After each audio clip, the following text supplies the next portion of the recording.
otra mejor cosa que vivir para Dios. Hay quienes ponen su vista en las cosas terrenales, pero miramos varias ocasiones en la Biblia que personas sí pusieron su fe en Dios y por causa de eso, en lugar de sufrir consecuencias, pudieron descansar en Cristo. Algún ejemplo es cuando Dios le había dicho a Pedro, dijo: Pedro, cuando tú seas anciano, cuando tú seas viejo, otros te van a llevar a donde tú quieras. Y dando a entender que él iba a ser encarcelado como anciano y iba a morir como anciano, que iba a ser mártir por la causa de Cristo. Ahora, no sé si recuerdan en la Biblia cuando menciona que después de la resurrección de Cristo, algunos encarcelaron a Pedro. Y dice la Biblia que Pedro estaba en la cárcel y que al siguiente día planeaban matar a Pedro. Lo iban a ejecutar, lo iban a decapitar. Pero la Biblia dice que Pedro estaba dormido en la cárcel. Uno dice: oye, si el siguiente día, la siguiente mañana te van a decapitar, te van a matar, ¿cómo es posible que uno tenga esa paz y descanse y se duerma y que todo esté bien? Pero yo pienso que Pedro recordó la promesa que le dijo Dios, que le dijo Jesucristo: cuando seas viejo. Y dijo: pues ahorita no estoy viejo, entonces no me van a matar ahorita, voy a vivir hasta viejo, así que ¿para qué me preocupo? Y descansó bien a gusto. ¿Y qué sucedió? A la medianoche un ángel de Dios llegó a esa cárcel, abrió las cadenas, abrió la puerta, y él pensaba que estaba soñando, mirando una visión, y pues él se paró, se despertó, se paró, caminó, se salió, y fue hasta el lugar donde estaban los apóstoles orando por él, y los hermanos orando por él, y se dio cuenta que no fue visión, sino que en verdad, de veras, Dios lo había sacado de la cárcel milagrosamente. Y toca la puerta y les dice: hey, déjenme entrar, aquí estoy. Aquellos orando por Pedro: Dios, por favor, que Pedro, que no lo vaya a matar, que por favor salga. Y dice: oye, ¿quién está en la puerta? Es Pedro. Nah, estás loca, ¿cómo va a ser Pedro? Dios, por favor, saca a Pedro, libra a Pedro de que lo maten. Y Dios ya había contestado, ya estaba ahí. A veces Dios nos dice algo, y si confiamos en Dios y nos quedamos donde Dios desea que estemos, haciendo lo que Él desea que estemos, ya no vamos a tener temor como Abraham temió el tiempo de hambre, y no vamos a tener temor, así como Pedro pudo descansar en medio de la cárcel, sabiendo que en ese no era el tiempo para que él muriese. Miramos otras ocasiones en la Biblia donde Dios da una promesa y la gente sí confía en Dios, y por causa de eso, si pues Dios dijo que Él va a hacer esto y lo hará, cuando se le apareció, la Biblia dice, el ángel de Jehová. O sea, Jesucristo, antes de encarnarse, se apareció como el ángel de Jehová enfrente de quien sería la mamá de Sansón. Y luego su papá dijo: bueno, si de veras se le apareció a ti, que también a mí se me aparezca. Y también Dios, Jehová el Verbo, se le apareció. Y después de eso, tuvo temor y dijo: ya nos vamos a morir, porque Dios habló con nosotros. Dijo su esposa: ¿cómo vamos a morir si acaba de decir que de nosotros van a ser Sansón? Pues sí, ¿verdad? A veces así pasa, que por no confiar en lo que Dios dijo, tenemos temor. Pero si confiamos en la palabra de Dios, podemos descansar en Dios, ya no tener temor. No cambian las circunstancias, pero Dios, a pesar de las circunstancias, nos protege, nos ayuda, nos guía. Y entonces quedarnos en el camino de Dios, en la comunión con Dios. Miramos en la palabra de Dios cuando Dios dice que hará algo y la gente por fe. Cuando Dios le dijo al profeta: ve a tal lugar, al arroyo, ahí te alimentarán los cuervos. Y pues en el arroyo había agua, había hambre en la tierra, la gente estaba hasta muriéndose de hambre, pero la Biblia dice que los cuervos traían comida. Ahora, el cuervo, los que han leído en la Biblia, los cuervos son aves limpias o inmundas. ¿Alguien sabe? ¿Qué? Inmundas. Son inmundas. Recuerden que los judíos pensaban, ahora Dios nunca dijo eso, pero ellos en sus ideas, en sus religiones, que Dios no le dijo, sino que ellos inventaron, y en su filosofía y en su aspecto de pensar, pensaban que nosotros, los de otras etnias, somos inmundos solamente por ser de otras etnias. Pero Dios acostumbró al profeta a que los cuervos lo alimentaran, y cuando se secó el arroyo, le dijo al profeta, mira, vete a tal lugar, ahí, en aquel lugar va a estar una gentil, no es judía, así que aunque tú pienses que es inmunda, ella, esa viuda, te va a alimentar. Y entonces, en Sarepta de Sidón, fue para allá y llegó, y esa viuda solamente tenía un poquito de harina, un poquito de aceite, planeaba hacer una comida ahí, pequeño pan para él y su hijo, y a dejarse morir. Y le dice el profeta, dame agua. Y le trajo agua. Y dice, y hazme una comida, una torta también a mí. Y dice, pero si ya es lo único que tenemos y nos vamos a morir. Dice, bueno, Dios dijo que Él va a alimentarme a través de ti, y tu aceite no va a dejar de cesar de estar ahí, y tu masa no vas a dejar de tener masa si obedeces a Dios. Y aquella mujer viuda, ahora dice viuda, no quiere decir que era anciana, porque su hijo era un joven, un niño grande o un joven. Ella confió en Dios e hizo esa comida, y primero le dio al profeta, como Dios había dicho.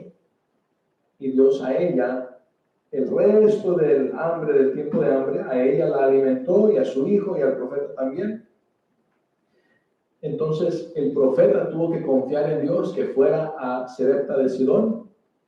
Sidón no está en Israel, Sidón es otro país, por eso ella era gentil.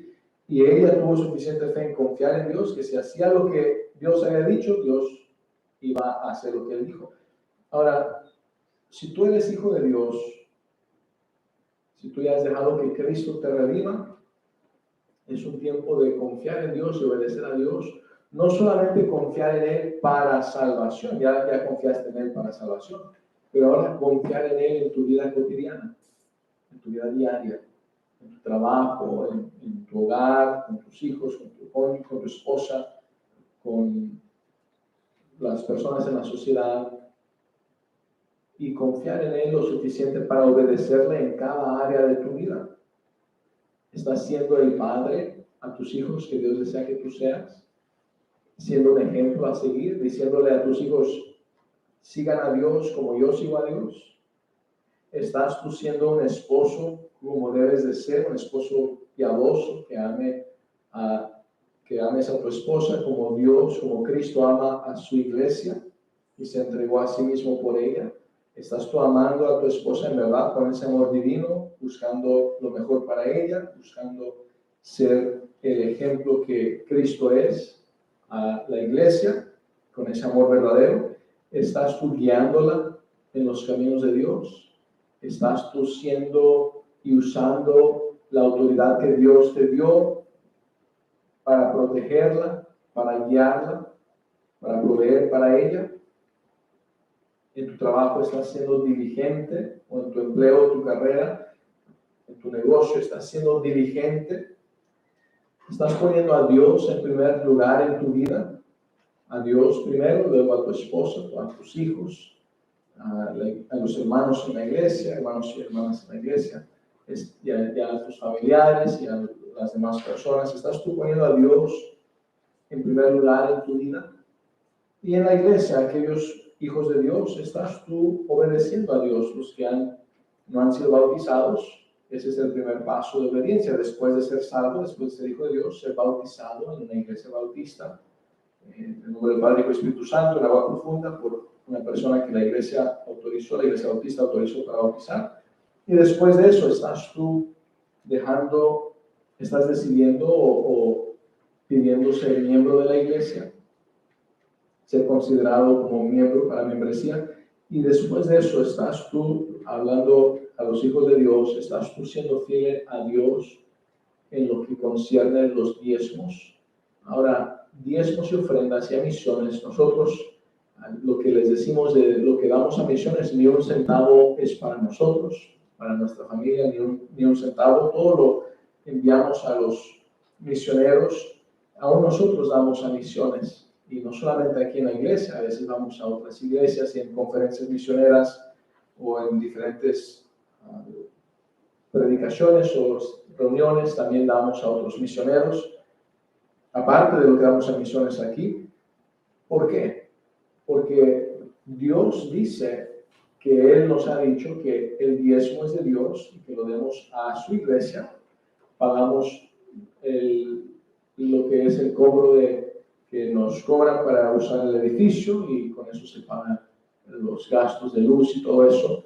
También usamos para comprar otras cosas que se necesitan en la iglesia, por ejemplo la computadora laptop que está ahí atrás, esa es de la iglesia y esa se compró pues con diezmos y ofrendas.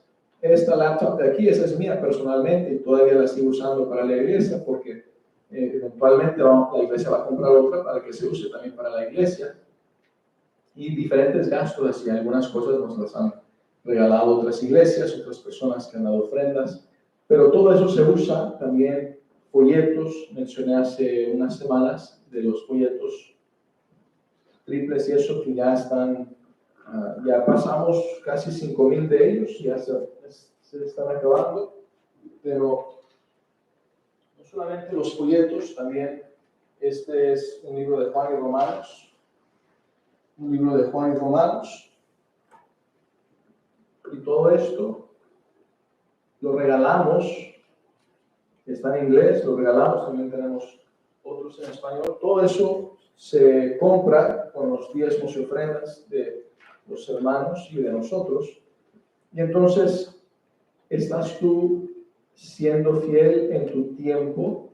Qué bueno que cada uno de ustedes están aquí.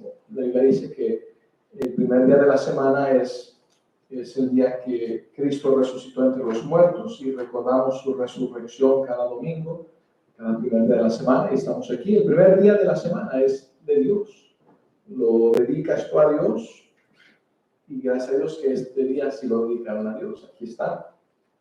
No solamente estar aquí el primer día, compartir el Evangelio con otros, decirle a otros las buenas noticias, darles un folleto para que ellos también puedan conocer, invitarlos a la iglesia para que ellos puedan escuchar e ir cuando es tiempo de ir juntos como iglesia, y es de bendición y ánimo a todos los demás. Saben que esta iglesia hemos ya en estos años, desde que comenzamos, pasado, yo diría como unos casi 120,000 folletos. Ahora, el norte de la iglesia de Austin, porque todo Austin son casi 1,000,000 de personas. El norte de Austin son casi 500,000 de personas.